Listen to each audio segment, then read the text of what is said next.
warahmatullahi wabarakatuh, Ibu Rupi.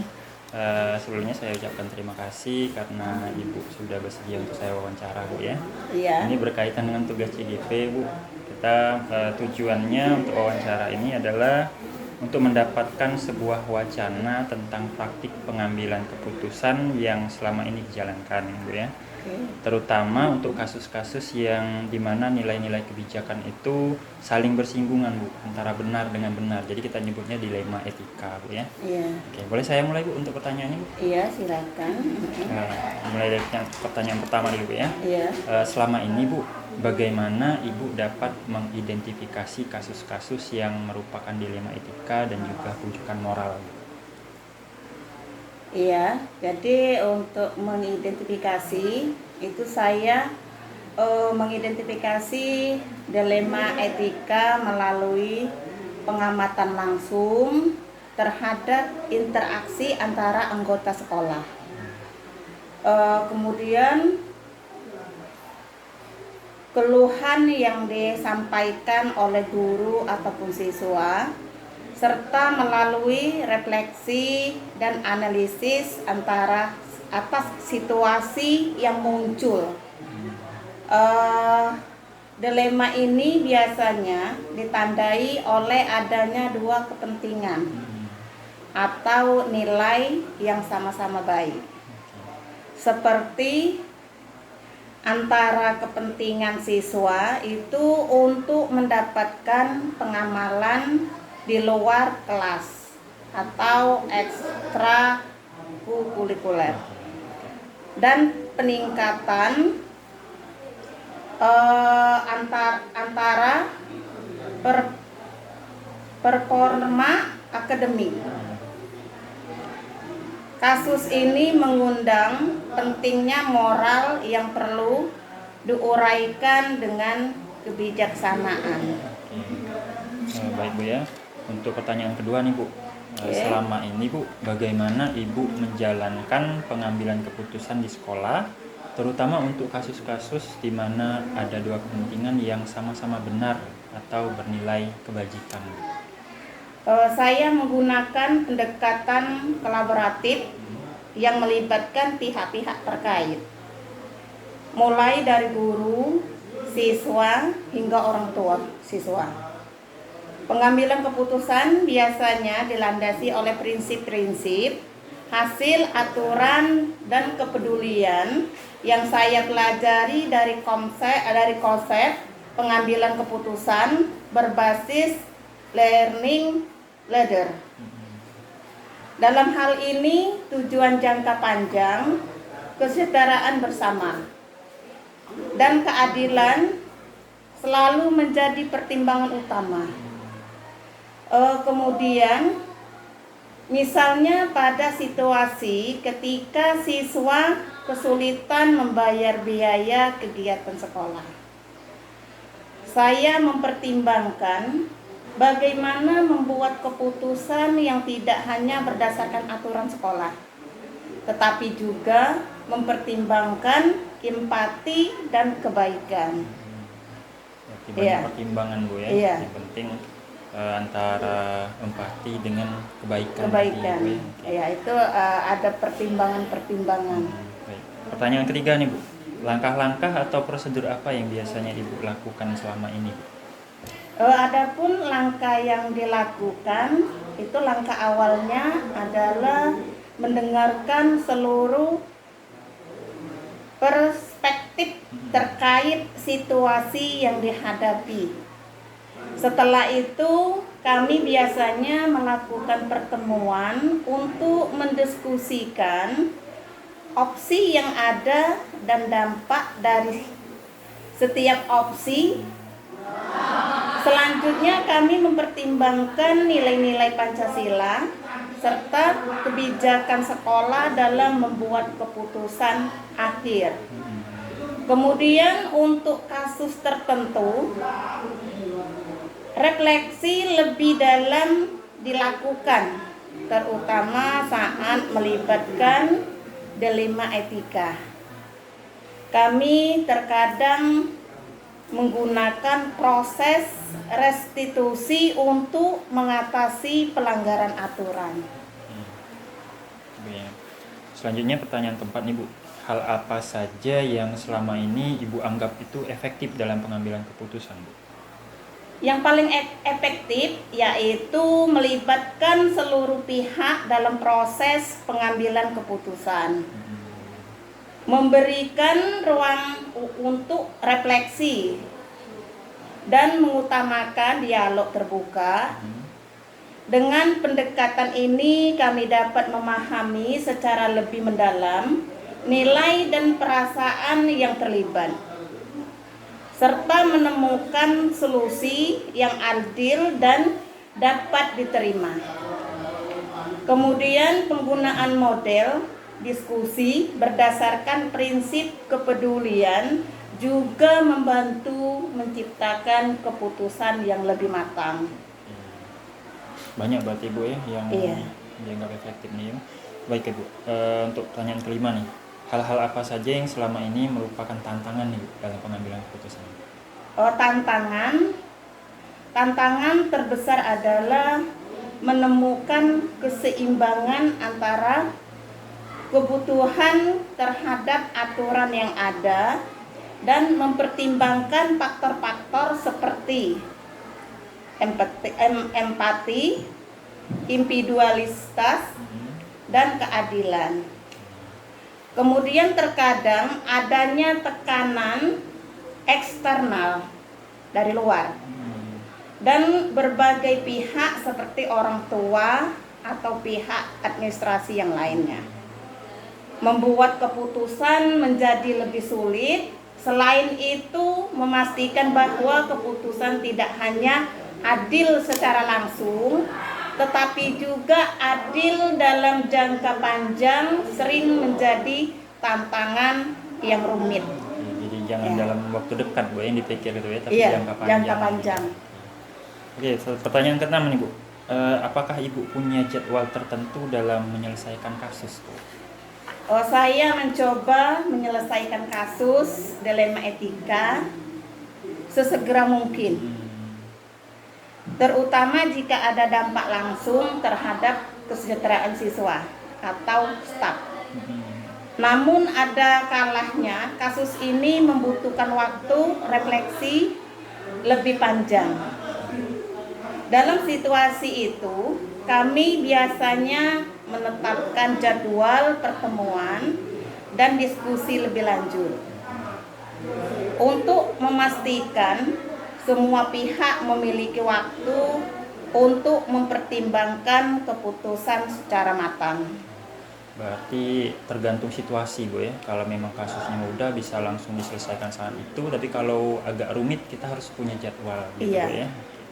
Lanjut nih Bu, adakah seseorang atau faktor-faktor apa Bu yang selama ini mempermudah dalam pengambilan keputusan? Itu kolaborasi dengan guru.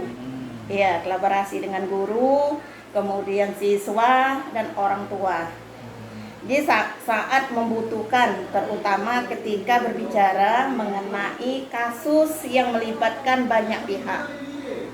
Dalam hal ini memiliki pemahaman yang baik tentang prinsip-prinsip Pancasila dan pelibatan tim sekolah juga menjadi pendukung utama. Kadang masukan dari rekan-rekan ataupun konselor sekolah juga menjadi elemen yang mempermudah proses pengambilan keputusan. Kita ngajak orang Bu enak itu ya kalau memang berat. Oke, pertanyaan terakhir nih Bu. Dari semua yang sudah Ibu sampaikan ini Bu, pembelajaran apa yang dapat Ibu ambil dan juga pengalaman yang dapat Ibu ambil terkait dengan keputusan dilema etika? Pembelajaran utama yaitu pentingnya keseimbangan antara kepatuhan terhadap aturan dengan kepedulian terhadap individu. Kemudian pengambilan keputusan yang hanya berfokus pada satu sisi biasanya mengorbankan nilai-nilai lain yang sama pentingnya. Saya juga belajar bahwa pengambilan keputusan terbaik adalah yang melibatkan refleksi mendalam, berpartisipasi aktif dan empati terhadap semua pihak yang terlibat. Berarti Bu ya. Berarti ada banyak hal nih Bu yang saya dapatkan setelah wawancara dengan Ibu nih Bu. Ya Bu ya. Ya. Oke. Mungkin itu saja Bu yang bisa saya tanyakan untuk saat ini Bu ya. Terima kasih atas waktunya Bu. Iya. Assalamualaikum warahmatullahi wabarakatuh. Waalaikumsalam warahmatullahi wabarakatuh.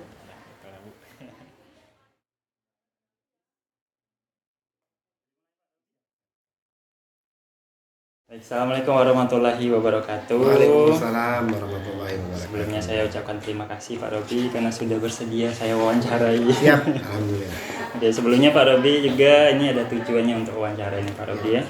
Tujuannya adalah untuk mendapatkan sebuah wacana tentang praktik pengambilan keputusan yang selama ini dijalankan, terutama untuk kasus-kasus dilema etika Pak, di mana nilai-nilai kebajikan itu saling berbenturan, ya. Sama-sama benar soalnya Pak ya. Bisa kita mulai dengan pertanyaannya Pak? Oke, siap. Pertanyaan pertama dulu Pak ya. Selama ini bagaimana Bapak dapat mengidentifikasi kasus-kasus yang merupakan dilema etika atau bujukan moral? Silakan. Oke, terima kasih Pak Angga. Jadi kadang-kadang memang timbul masalah yang berkaitan dengan dilema etika ini. Maka ketika muncul konflik atau dua nilai kepentingan yang sama, saya berusaha mengidentifikasinya melalui konsultasi dengan guru beserta staf juga, atau laporan dari siswa dan orang tua. Juga memantau situasi yang mungkin tidak terlihat langsung seperti permasalahan sosial atau emosional yang berkembang di antara siswa, terutama yang berkaitan dengan kebijakan sekolah atau interaksi antar individu. Lanjut ke pertanyaan keduanya Pak. Siap. Selama ini bagaimana Bapak menjalankan pengambilan keputusan di sekolah, terutama untuk kasus-kasus dilema ini Pak? Ya. Jadi untuk menjalankan pengambilan keputusan ini, utamanya kita tentu ada tim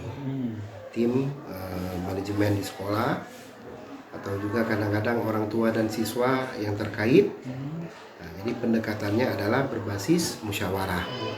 Jadi semua pihak kita libatkan dengan memberikan pendapat yang terbaik, dan keputusan itu kita ambil dengan menimbang dampak jangka panjang, bukan hanya solusi yang cepat. Pada akhirnya tujuan kita adalah mencapai keseimbangan antara aturan sekolah dan kesejahteraan individu, serta mempertimbangkan dampaknya bagi lingkungan belajar yang lebih luas. Tetap menjunjung tinggi musyawarah Iya, Pak ya? siap, musyawarah untuk mufakat. Kemudian Pak, ini ada pertanyaan ketiganya, langkah-langkah atau prosedur apa yang biasanya Bapak lakukan selama ini Pak? Jadi untuk prosedur, selain pengumpulan informasi lengkap dari semua pihak, setelah itu kita bersama tim manajemen juga komite akan mengkaji masalah tersebut berdasarkan nilai-nilai, kebijakan dan prinsip etika. Juga pertemuan terbuka untuk mencari masukan dari berbagai sudut pandang jika diperlukan. Juga kami melakukan refleksi kelompok untuk menentukan langkah yang terbaik. Oke, lanjut nih Pak. Siap. Hal-hal apa saja yang selama ini Bapak anggap itu efektif Pak dalam pengambilan keputusan? Oke, jadi yang kita anggap efektif selama ini tentu adalah komunikasi yang efektif terbuka dengan semua pihak yang terlibat dalam mengambil keputusan berbasis kolaborasi dengan melibatkan orang-orang yang berbeda, sehingga kita dapat memahami situasi dari berbagai perspektif. Juga mendasarkan keputusan pada prinsip-prinsip moral dan kebijakan sekolah yang jelas sangat membantu sehingga keputusan bisa dijalankan dengan konsisten. Sekarang tanya selanjutnya, tantangan Pak nih. Ada nggak tantangan tertentu Pak dalam pengambilan keputusan? Iya, pasti. Setiap pengambilan keputusan pasti ada tantangan. Tantangan terbesarnya adalah ketika keputusan itu tidak bisa diterima oleh semua pihak. Ada yang setuju, ada juga mungkin yang tidak setuju atau kurang setuju. Yang kita khawatirkan adalah konsekuensinya atau tekanan dari luar seperti orang tua dan masyarakat yang bisa mempersulit kita untuk bertindak sesuai dengan kebijakan sekolah. Jadi tantangannya adalah juga menjaga keseimbangan antara berbagai kepentingan sehingga keputusan ini bisa diterima oleh semua pihak. Oke, selanjutnya ini, apakah Bapak memiliki jadwal tertentu Pak, dalam menyelesaikan kasus-kasus seperti ini? Oke, kalau jadwal kita melihat bagaimana situasi dan kondisinya. Jika masalahnya mendesak, tentu kita akan langsung menyelesaikan. Tapi juga bahkan untuk kasus-kasus yang lebih kompleks, biasanya kita mengatur serangkaian pertemuan atau diskusi lebih mendalam sehingga membuat timeline khusus jika masalah tersebut membutuhkan lebih banyak refleksi atau konsultasi dari berbagai pihak. Tergantung masalah Tergantung ya. masalah. Kalau memang urgent dan harus langsung selesai, maka kita selesaikan. Siap, dilaksanakan.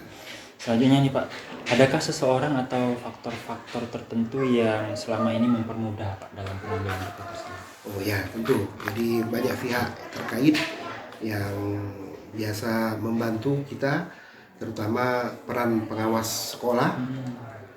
Beliau selalu memberikan bantuan moral ataupun juga masukan-masukan ketika masalah-masalah yang dalam aspek sosial, emosional dari kasus tersebut. Nah, juga konsultasi yang sangat penting adalah ketika kita sering berkomunikasi dengan tim manajemen sekolah, juga memperhatikan masukan-masukan dari guru dan juga bahkan siswa. Kadang-kadang konsultasi dengan ahli eksternal pun atau rekan sejawat sesama kepala sekolah yang mungkin mereka telah menghadapi masalah yang sama, bisa kita terapkan di sekolah kita. Banyak berarti Pak. Ya, yang banyak bisa bantu bisa ya. bantu. Oke. Terakhir nih Pak, dari semua yang sudah Bapak sampaikan ini Pak ya, pembelajaran apa yang dapat Bapak petik dan pengalaman Bapak dalam mengambil keputusan? Ya, jadi pengalaman yang kita dapat adalah bahwa tidak ada keputusan yang sempurna, itu pasti. Tetapi dengan pola keterbukaan, transparan, kemudian komunikasi yang baik, komunikasi yang efektif, dan empati, saya pikir adalah kunci untuk mencapai solusi terbaik. Jadi keputusan yang kita ambil menjadi peluang belajar dalam menghadapi dinamika di sekolah dan bagaimana menjaga keseimbangan antara aturan dan nilai-nilai kemanusiaan. Juga yang penting adalah bersedia merevisi keputusan jika ada bukti baru atau dampak yang tidak terduga muncul dari situasi ini. Nah, dari wawancara ini Pak ya, banyak sekali sudah saya dapat Pak ya dari pengalaman Bapak dalam pengambilan keputusan nih. Siap. Oke Pak, mungkin itu saja untuk wawancara kita hari ini Pak. Sekali lagi saya ucapkan banyak sekali terima kasih atas Sama-sama. waktunya Pak ya. Oke. Saya akhiri Pak. Wassalamualaikum warahmatullahi wabarakatuh. Waalaikumsalam warahmatullahi wabarakatuh.